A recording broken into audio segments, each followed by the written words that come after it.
Friends இங்கே பாருங்கள், நேரடி என்கவுண்டர். என்னென்னா, அந்த திமிங்கல் அந்த போட்டுக்கு அடியில் அப்படியே வருது பாருங்களேன்.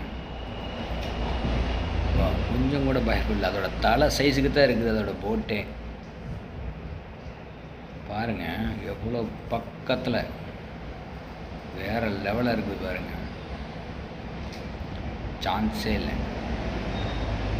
இந்த பொண்ணு பயப்படாமல் ஃபோட்டோ வேறு எடுக்கிறாங்க.